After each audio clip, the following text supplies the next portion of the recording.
Hello दोस्तों, जय श्री कृष्णा। आज हम कक्षा 12वीं को प्रारंभ करने जा रहे हैं। कक्षा 12वीं में बही खाता जो विषय होता है उसमें हम साझेदारी के बारे में बात करेंगे। यहाँ पे सबसे पहले हम उसका कॉन्सेप्ट यानी अवधारणा क्या है उसको जानेंगे। उसके बाद हम बारी बारी से अपने विषय को आगे बढ़ाएंगे। सबसे पहले हम ये समझते हैं कि साझेदारी होती क्या है, ये कैसे काम करती है।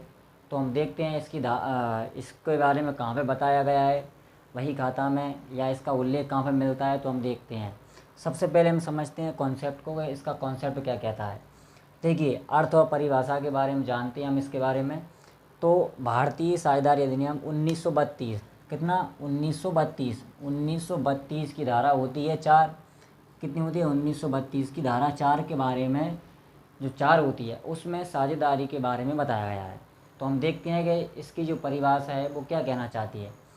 तो साझेदारी उन व्यक्तियों, देखिए यहाँ व्यक्तियों के बीच एक संबंध है। क्या है? एक संबंध है। मतलब कि साझेदार जो व्यक्ति होते हैं उनके बीच में एक संबंध होता है जिन्होंने किसी ऐसे व्यवसाय के लाभों को बांटने का ठहराव किया है। मतलब कि उन्होंने उसको बांटने के लिए कोई ठहराव किया होगा, लिखित में या मौखिक रूप में भी देखते हैं अपन, जो कि उन सब के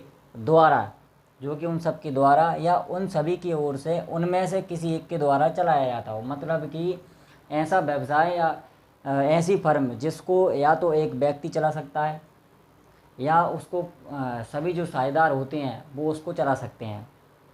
हम यहाँ पर एक एग्जांपल से समझते हैं।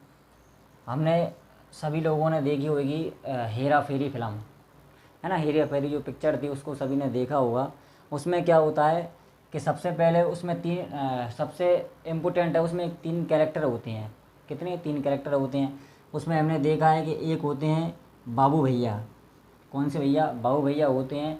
वो सबसे पहले क्या करते हैं, वो अपना स्वयं का व्यवसाय करते थे। वो जो कार थी उनके पास, जो कबाड़ा था उसका वो व्यवसाय करते थे।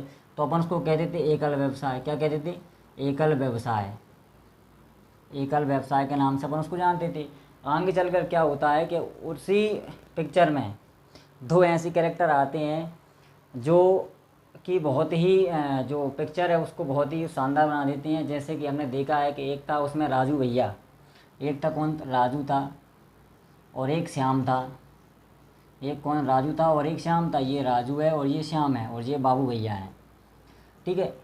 तो ये राजू बहुत ही होशियार था।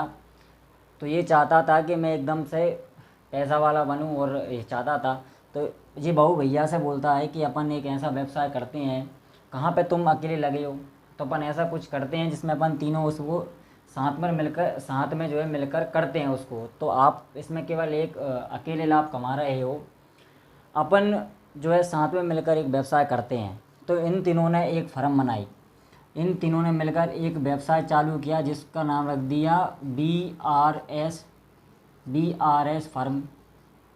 इन्होंने इसका नाम रख दिया BRS फर्म। ठीक है। अब ये क्या हो गई, ये एक साझेदारी कहलाएगी। क्या कहलाई? साझेदारी कहलाई। ये तीनों मिलकर आपस में व्यवसाय करेंगे तो अपन इसको साझेदारी के नाम से जानेंगे अपन। ठीक है। अब ये क्या हुआ, ये व्यक्तिगत रूप से क्या कहलाएंगे? ये व्यक्तिगत रूप से ये साझेदार कहलाएंगे। क्या कहलाएंगे? व्यक्तिगत रूप से साझेदार कहलाएंगे। व्यक्तिगत रूप से क्या कहलाएंगे? साझेदार कहलाएंगे यहाँ पे। ठीक है। तो यहाँ पे क्या होता है कि एक ऐसा ठहराव करते हैं कि अपन या तो उसको एक व्यक्ति चलाएगा या जितने भी साझेदार हैं उसको मिलकर सभी व्यवसाय चलाते हैं और आपस में लाभ को बांटने के लिए सहमत होते हैं, पूंजी लगाते हैं, लाभ बांटने के लिए समझौता करते हैं और व्यवसाय चलाने के लिए सहमत होते हैं।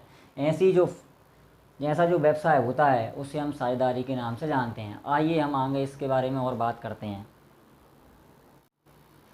हमने अभी बात की है साझेदारी के बारे में। उसमें हमने देखा कि साझेदारी अधिनियम 1932 की धारा 4 में ये बताया गया है कि व्यक्तियों के बीच में एक संबंध होता है, वह लाभ कमाने के लिए ठहराव करते हैं, पूंजी लगाते हैं और आपस में लाभ को बांटने के लिए सहमत होते हैं। ऐसी जो ऐसा व्यवसाय होता है अपन उसे साझेदारी कहते हैं।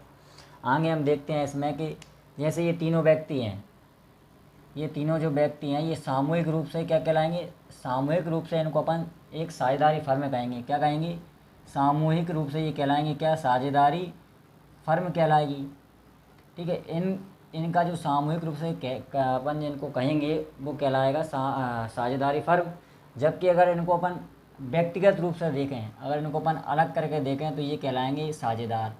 क्या कहलाएंगे, साझेदार कहलाएंगे। यदि इनको सामूहिक रूप से देखा जाए तो ये साझेदारी फर्म अपन इनको कहेंगे, और यदि इनको अलग अलग देखा जाता है तो अपन इनको साझेदार के रूप में जानते हैं, व्यक्तिगत रूप से साझेदार कहलाते हैं।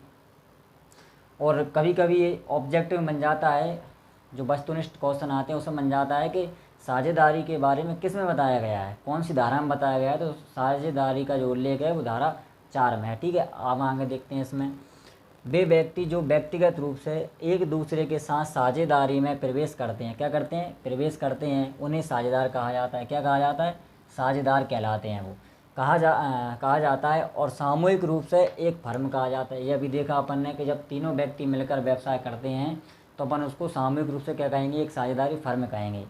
आगे देखते हैं, वह नाम जिसके तहत व्यवसाय किया जाता है उसे फर्म का नाम कहा जाता है। मतलब कि जब ये फर्में बनाएंगे तो उसका कुछ नाम होगा, जैसे हमने देखा था अभी इनका ये बी आर एस फर्म नाम हो जाएगा इनका।